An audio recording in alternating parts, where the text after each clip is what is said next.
before I go into the review of the Loco, I thought I'd just give you a really quick walkthrough of this engine, of this class, and the different models that Marklin manufactured in Scale 1.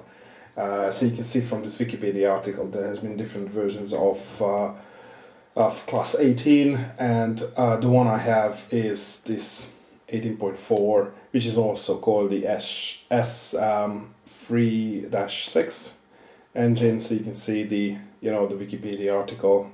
Oh, actually, I forgot to change from German to English, but so you can see the engine here, obviously nice without the tender, and you can find loads of information about this and the different versions, where it was manufactured, and existing locos. Next, I've just gone into the Marklin site, and I did a product search, or actually I did a product search in the service section in Scale 1 locomotives, and so if I scroll down, you can see that there are quite a few of these engines that are still in the database. So you can see that there was this original, probably the first version, and then there was one in different livery, yet again a different livery, and then again different black version, and my live steam one, and not a live steam one, and again a different livery. So if I go into the details, you can still get all the product details, and obviously a nice picture. So that was one, and that's the second engine, this beautiful blue livery, and a slightly different variant, which is again is blue, but a different rain gold livery. It's wonderful, and so I think this is the one which is closest to my live steam model, and that's the actual live steam engine.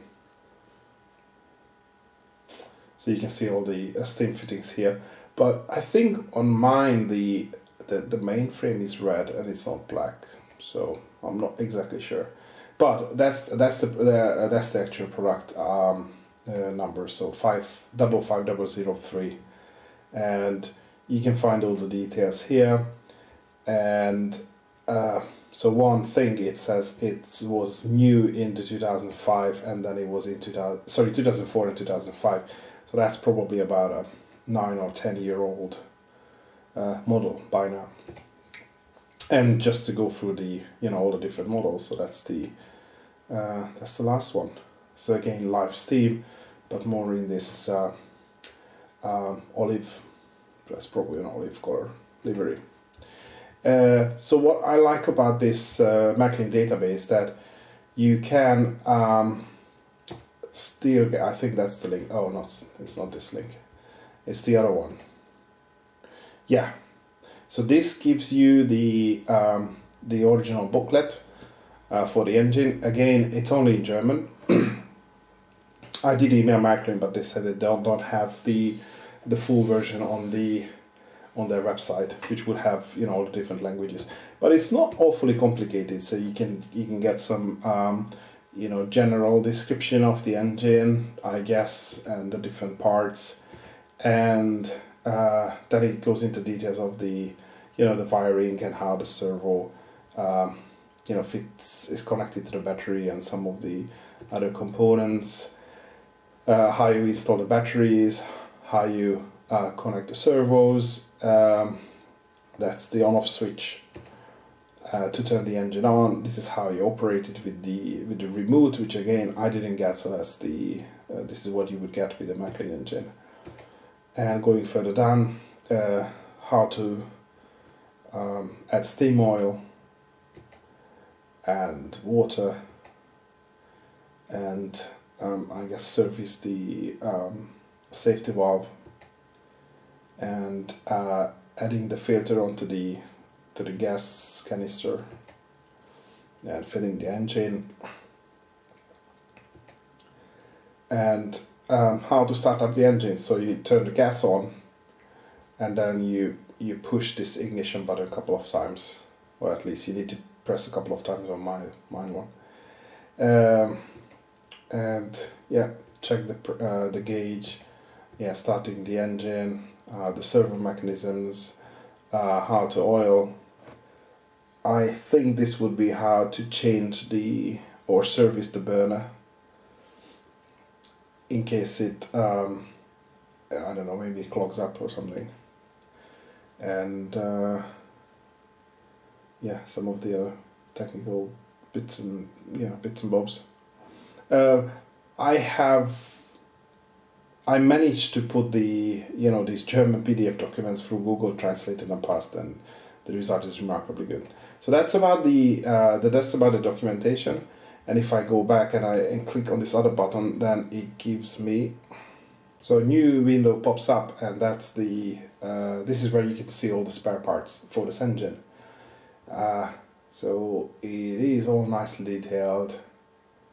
So first the engine, and then you get the BOM for all the components, and then the tender, and then you get the same BOM. And if you scroll here, because you move slightly, yeah. So if you look at all the components here, you can see that some of them are still green, so those are the ones that are still available. So so I think some of these components are reused or some of these parts are reused in other engines. For example, this front bogie. So I'm pretty sure that those are still available. But you can see, obviously not all of them, but some you can still get if your engine is broken or it needs repair. Well, it is a little bit too cold to be outside, so I thought I'd shoot this movie in my workshop, which is basically the garage. That's the engine you probably have seen from the other videos. It's a mix of steel, brass, and plastic components. So I can see that. I can tell that some of these details, for example, this one, the deflector, this board, the cab is made from steel, and then obviously the boiler, the rods and some of the other details are brass, and then smaller details like these moldings, or probably the top is made of plastic.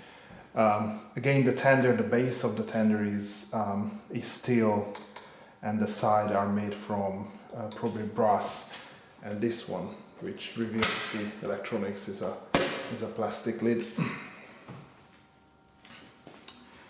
So you can see under no steam, it runs freely. You can see all the details. As I mentioned before, this is a simplified valve gear.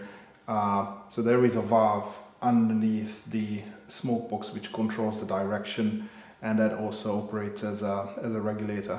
I just wanted to show it here that these are the details for the regulator, and obviously they don't control anything, so they're not connected to the valve gear, but it is also included on the model.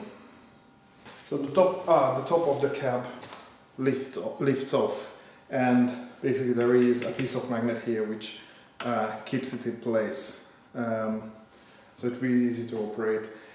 And then the coil limitation also lifts off to reveal the battery compartment and the servos.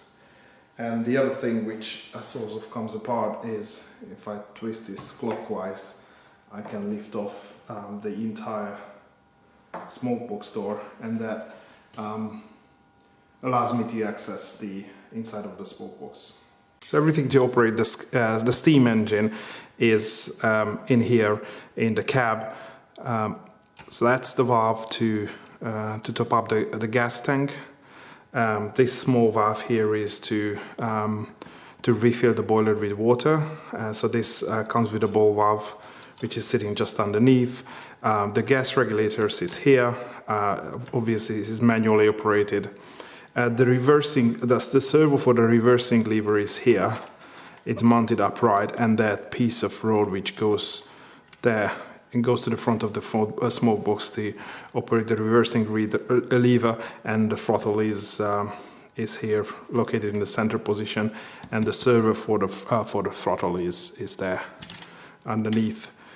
And so obviously there is nothing in the tender, so I have the battery box, 4 AAA batteries, and the engine came with an analog controller, which I've replaced with a small digital one, and I've connected channel 2 and 3 for the 2 relays. But otherwise it is virtually empty. I have an extra small plug here which operates the front lights, and the back lights are all wired in. The only extra feature is basically a switch here, which turns the whole engine on. So this is turn the electricity on or off. So the smoke box, which I'm trying to illuminate the details with my phone, same time as doing the video. So you can see that the boiler here, the tube where the gas burner is inside, there's the electric ignition, which is operated from the cab, and these pipes going through here is the delivered pressure from the boiler. So the tube comes through this central pipe, and then it goes to this T connection, and obviously this one goes to the displacement lubricator, and this one down there goes down to the cylinders. And that's the exhaust coming up, and there is a bit of I don't know, it's chuffer or something, which is it came with the engine, so I'm not sure if it's factory installed or that's something that the previous owner has installed. And that's it. I think this one, I'm not really sure, that's probably just part of the reversing lever or the reversing mechanism. So I thought I'd give a second view of the cab from different angles, so hopefully it shows the different pieces a little bit better. The thing I forgot to mention last time is this is the Piezo Ignition. Again, gas valve is here. Well, it's still not visible here, but that's a water gauge, the pressure gauge, and I try to move the servos. Oops, sorry. So that's my reversing lever, or the mechanism for it, and obviously the throttle. And then going back to the smoke box, to take a look at the reversing lever. So that's the pin which gets moved by the servo, and you can see that's the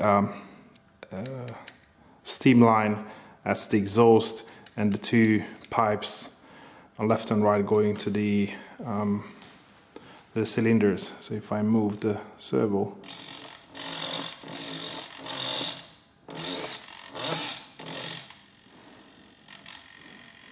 oops. So basically it just changes the direction of the steam. So either that the rear pipes became the fresh steam pipe, or they become the exhaust on reverse. And I find this obviously this lever helps to brake the engine the best. Closer view of the displacement lubricator. The valve in the at the bottom is just basically just a drain plug, and that's what I unscrew to fit it up, and it's just like an on-off valve. So I only turn it about a quarter turn once it is closed, and that should give enough lubrication for the engine. It's quite difficult to get a good view of the cab from a tripod, so I'm trying to just do it, freehand, and also operate remote and maybe my cell phone as well, just to provide some additional light. So not sure what to start with. So again, that's the water valve, the gas gas gate or lever, and so that feeds into the burner, which is right here in the center. What I couldn't really figure out is where the gas tank is, so that's the filter valve, but I think it must be, you know, underneath the cap somewhere, because I don't see a great deal of wires going left and right and, you know, back and forth. So again, to see the throttle mechanism, it's really subtle, just a little bit of movement. And then the other one is the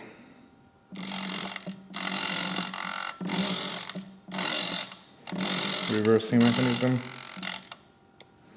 What wasn't probably visible from the previous videos is the water gauge, which is right there. So I think the best view is from here, from the side window.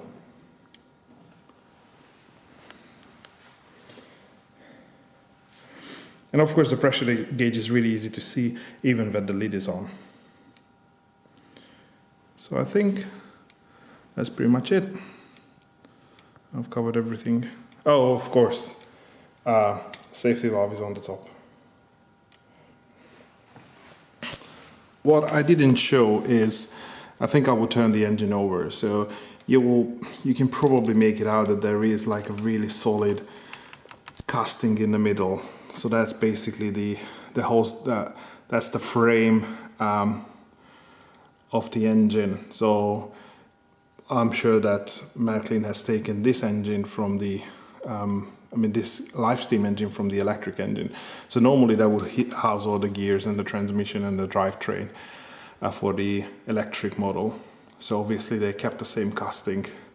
Therefore there isn't a lot of space here, just, you know, even for a whistle.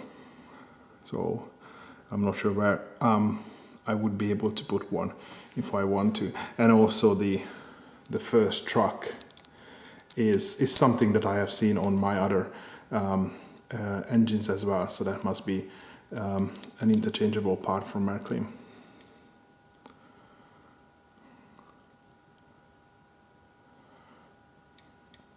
So the other thing I wanted to show is the back of the tender. You can see there is quite a bit of a detail. You have the letters, the lights, and also some additional details on the top of the tender. So these are the lights are already working.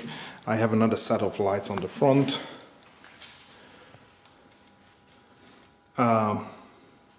Which would come on if I connect the, there is an extra plug in here somewhere, this one. So it's not awfully messy. Basically there is loads of space in here, you know, which would in other, like let's say on an Astra, that would house the water tank and the gas tank, but for this model it's virtually empty. I wasn't sure if I can turn the engine all the way over so I just put it on its side. So again, you can see that's the front truck, which is mounted here with a screw. You can see there is a lot of play in the wheels. A piece of wire which is coming here to the front, feeding the two lights. Well, these buffers are not spring-loaded. And that's the big casting I was talking about. And these two holes, they are used in my other engine to mount the engine on a piece of wooden display, which then goes into the box. And if I move these here, you can see again there is a bit of a play. Just like any Marklin engines, I think this is also designed to negotiate the R2 radius, which is 1020 millimeters, so only 2 meter diameter. So obviously there needs to be a little bit of play in here, because otherwise this is a rigid structure. Moving further to the back, again leading truck, you can see loads of play so it also pivots, and also the wheel moves around. You can see the link between the engine and the tender. I think probably this is where the gas tank is, but again, I can't really see, so I'm not 100% sure. And the tender is just, you know, normal wheels, nothing really fancy about it. So this is a bogie which then turns and pivots, and this is a fixed bogie, and the inside axle has a bit of a spring-loaded mechanism. So again, plenty of play to make sure that it negotiates all the turns and the any unevenness in the truck. So that's about it. I'm adding a few close-ups to the video so you can see the all the intricate details of the engine. Also keep in mind that I was running it last week. I haven't really cleaned it, so you probably can see around the lubricator that it's quite a little bit messy.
Thanks for watching.